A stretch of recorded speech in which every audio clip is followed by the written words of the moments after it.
Olá amigos, tudo bem? Hoje vamos ao segundo vídeo do programa Radar Rural. Como vocês sabem, no vídeo anterior, que foi o vídeo inaugural desse programa, né, eu falei para vocês que o antigo programa Radar Previdenciário se transformaria no Radar Rural. Agora vamos abordar especificamente a matéria rural no nosso programa, daí porque mudou o nome para Radar Rural. Antes da gente entrar no tema de hoje, eu gostaria que vocês aí se inscrevessem no canal, ativassem o sininho para notificações, também curtam o vídeo, comentem esse vídeo e compartilhem com os amigos para que essa informação chegue, né, ao maior número de pessoas possível, tá bom? Gente, hoje nós vamos tratar. O vídeo de hoje, na verdade, é uma continuação do que começamos no vídeo anterior, né? No vídeo anterior eu trouxe para vocês, de forma bem rápida, bem en passant, as espécies de segurados rurais, aliás, melhor dizendo, as espécies de trabalhadores rurais, né? Que o trabalhador rural é aquele que trabalha diretamente na atividade rural, né? Exercendo ali o trabalho penoso, como nós falamos aqui no Nordeste, aquele que pega na enxada, que pega no pesado. Então, se ele exerce ali diretamente o trabalho rural, ele é considerado trabalhador rural. Se, embora ele trabalhe no meio rural, mas ele faz isso por intermédio de mão de obra contratada, então ele contrata trabalhadores para exercer a atividade em seu lugar, né? Ele é apenas o empreendedor rural, ele não seria, né, classificado como trabalhador rural, tá bom? Então, trabalhador rural é aquele que exerce atividade penosa, tá? Não basta exercer sua atividade no meio rural para ser considerado trabalhador rural para fins previdenciários. Não, para fins previdenciários, trabalhador rural é apenas aquele que exerce o trabalho penoso. Tranquilo? Então vamos lá, continuando, né, o vídeo anterior, trabalhar com maiores detalhes todas as 4 espécies de trabalhadores rurais que nós vimos no vídeo anterior. Pronto. A primeira espécie que vimos no vídeo anterior, de forma rápida, foi o empregado rural. O que é o empregado rural? É aquele que tem um patrão, né? Ou seja, que está sendo contratado ali com vínculo empregatício por uma empresa ou por uma pessoa física para exercer trabalho rural, né? Então, é aquele primeira informação, quem presta serviço de natureza rural.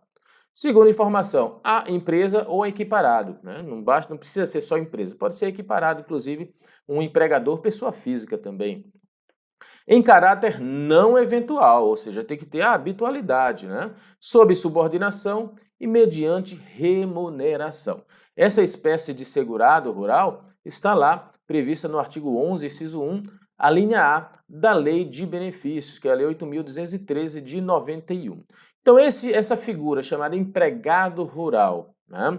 Que já vimos aqui que o conceito, os elementos que envolve se assemelha também ao empregado urbano, né? A diferença crucial, né, basilar, é, no caso, a natureza da atividade, que no caso aqui é atividade rural, tá bom?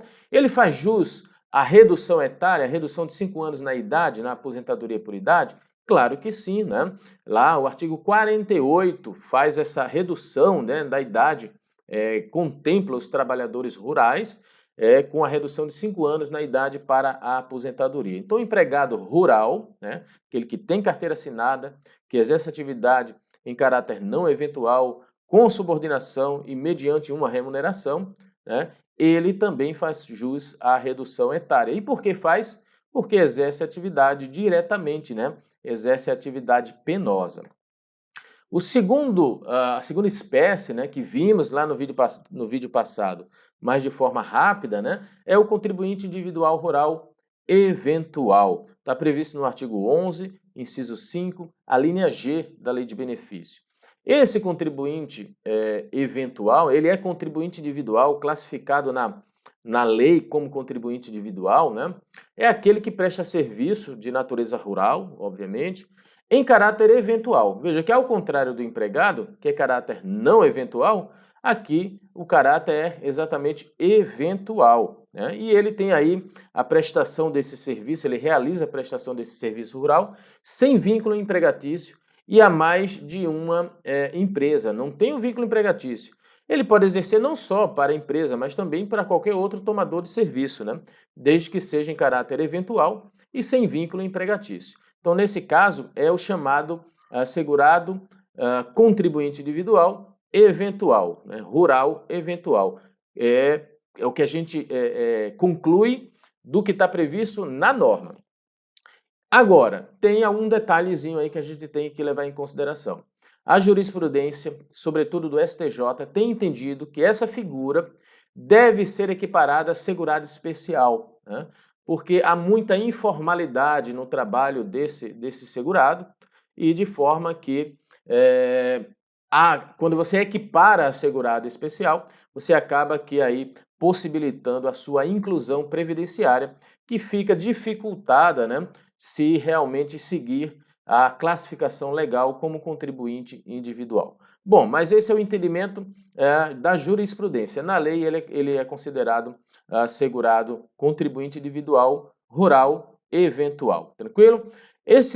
Para a gente ter uma ideia melhor sobre essa figura, né, eu vou trazer aqui para vocês algumas nomenclaturas que esse tipo de trabalhador rural recebe a depender da região do país, né? Ele também é conhecido como boia fria, como diarista, como calunga. Aqui no Nordeste, lá na região do Agreste e Sertão, também é conhecido como trabalhador de aluguel, né? Então são diversas as nomenclaturas que se atribui a essa figura do trabalhador rural eventual. Mas ele também faz jus à redução etária, né? Claro que faz. Por quê?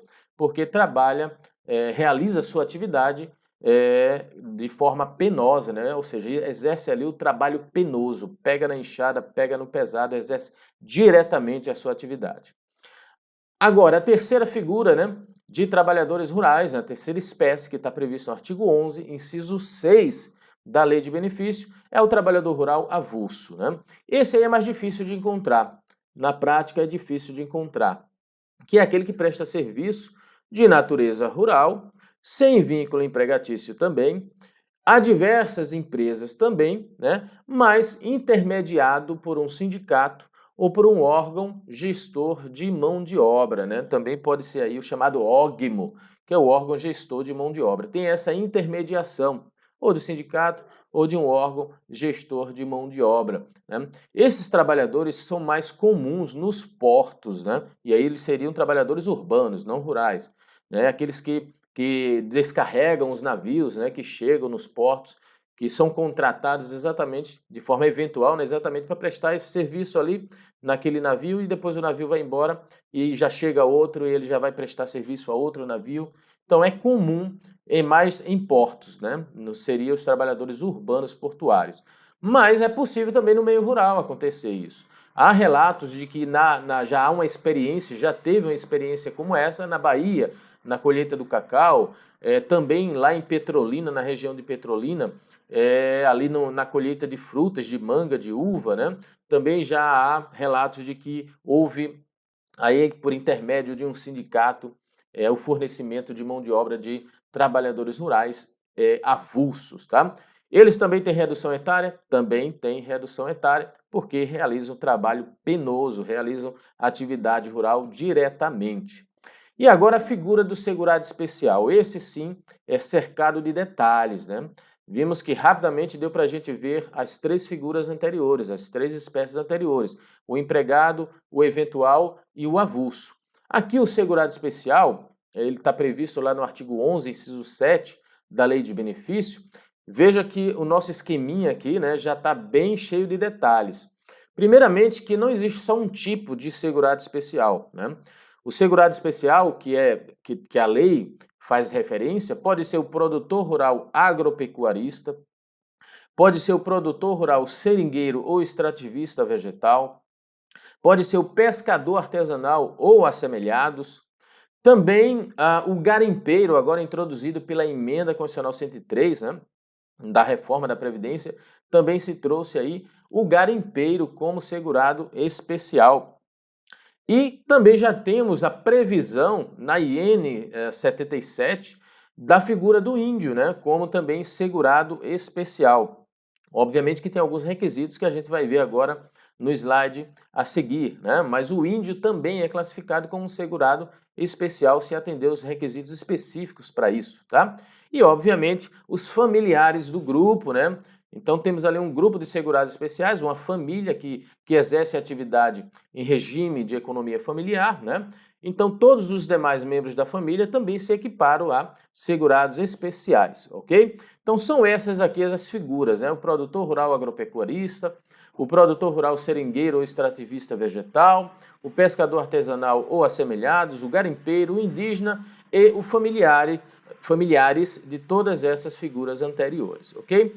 Alguns detalhes, alguns requisitos podem ser específicos para cada tipo de figura dessa, né? Por exemplo, no caso do trabalhador rural agropecuarista, temos aqui o requisito do imóvel rural. Ele tem que residir, né, no imóvel rural ou em aglomerado rural ou urbano próximo a esse imóvel. Em vídeo mais adiante, nós vamos tratar com maiores detalhes sobre cada um desses requisitos, senão o vídeo de hoje fica muito longo, né? Mas sabendo que tem esse requisito da residência, né? Que é ele tem que morar no imóvel rural ou em um aglomerado urbano ou rural próximo a esse imóvel. E é também aquele que exerce atividade individualmente ou em regime de economia familiar, né, sem contratação de mão de obra permanente e em área de até 4 módulos fiscais. Então vejam que são vários requisitos. Pode exercer individualmente a sua atividade? Pode, mas também, e é até o mais comum, né, que se exerça em regime de economia familiar. Também tem essa questão da proibição de contratar mão de obra permanente, tá? O segurado especial, a lei até permite, se ele trabalha em regime de economia familiar, contratar mão de obra, mas por um curto período, que a lei prevê que é de até 120 dias no ano civil, né? A razão de 120 dias no ano civil, que vamos trabalhar isso mais adiante em outros vídeos também, né? E também o tamanho da sua propriedade, né? Ou da área em que ele arrendou aí, que ele alugou, tem que ser de até 4 módulos fiscais, não pode passar disso. O módulo fiscal é uma certa quantidade de hectares, que varia de município para município. Em um determinado município A, pode ser 3 hectares, em um B, pode ser 4, 5, 10, né? Então, quem define isso é o INCRA. O INCRA tem uma relaçãozinha dos módulos fiscais para cada município. Então, você verifica o município em que ele reside, vê qual é o tamanho do módulo fiscal, né? Quantos hectares tem o módulo fiscal, e aí você multiplica por 4, porque pode ser até 4 módulos fiscais o tamanho da propriedade. Quando a gente estiver estudando mais sobre esse requisito, vamos ver que não se considera toda a área, por exemplo, é só a área que é possível produzir, né? Que é possível plantar, que é possível criar animais, ou seja, a área que não tem produtividade alguma não se considera, como por exemplo a área que tem muitas pedras, né? Não se considera. Mas isso a gente deixa mais para frente, tá? O importante aqui é a gente entender quais são os requisitos para configuração de um segurado especial. O segurado especial tem direito à redução etária? Também tem direito, né? Claro, ele trabalha diretamente ali no trabalho penoso, né? Inclusive assumindo todo o risco, já que ele faz isso por conta própria, né? Seja individualmente, seja em regime de economia familiar, tá, gente? E aqui, por fim, né, eu trago um resumo das figuras dos segurados especiais, né? Pode ser, como eu falei, o produtor rural e os seus familiares, aí entra o agropecuarista, o seringueiro, o extrativista vegetal, pode ser o pescador artesanal ou assemelhados e também os seus familiares, o garimpeiro e seus familiares também, agora pela emenda constitucional 103, e o índio e seus familiares também, né? Na verdade, a figura do índio, ela entra, né, para o rol dos segurados especiais através dessa ação civil pública em 2018, né, que tramitou lá pelo Rio Grande do Sul e que ficou determinado que o índio também se caracterizaria como segurado especial, atendidos aos requisitos específicos, né? E acabou que isso foi introduzido na própria IN 45, no artigo 7º, parágrafo 3º, e depois também na IN 77, no artigo 39, parágrafo 4º, né? Mas o que é que o índio precisa para ser considerado segurado especial? Ou seja, quais são os requisitos específicos para o índio para que seja considerado segurado especial? Aí a gente vai ler exatamente aquele dispositivo que eu citei, né? O artigo 39, parágrafo 4º da IN 77. É justamente esse parágrafo 4º do artigo 39 que traz os requisitos para considerar o índio segurado especial. E diz lá: enquadra-se como segurado especial o indígena reconhecido pela Fundação Nacional do Índio, ou seja, tem que estar registrado na FUNAI, inclusive o artesão que utilize matéria-prima proveniente de extrativismo vegetal, desde que atendidos os demais requisitos constantes do inciso 5 do artigo 42, independentemente do local onde resida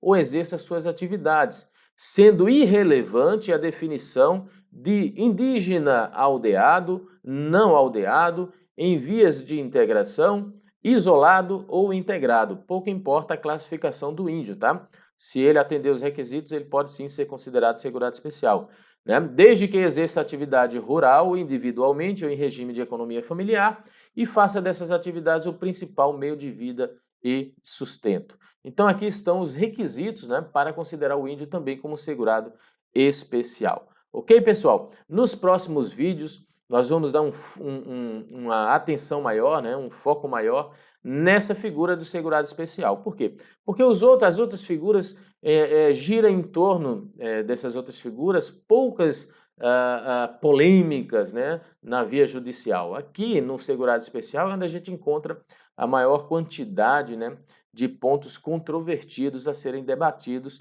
né, no reconhecimento da qualidade de segurado especial. Então, nos próximos vídeos a gente vai trazer mais questões polêmicas a respeito da figura do segurado especial. Ok, pessoal? Então, ficamos por aqui. Peço a vocês mais uma vez que curtam o vídeo, se inscrevam no canal, né? Ativem aí o sininho de notificações, tá? E compartilhe o vídeo com mais amigos. Também, além de compartilhar, comente aqui, façam perguntas, enfim, interajam com a gente aqui. Terei aí o maior prazer em responder os questionamentos de vocês, ok? Então, ficamos por aqui. Até o próximo Radar Rural aqui na Rede Previdência. Tchau, tchau.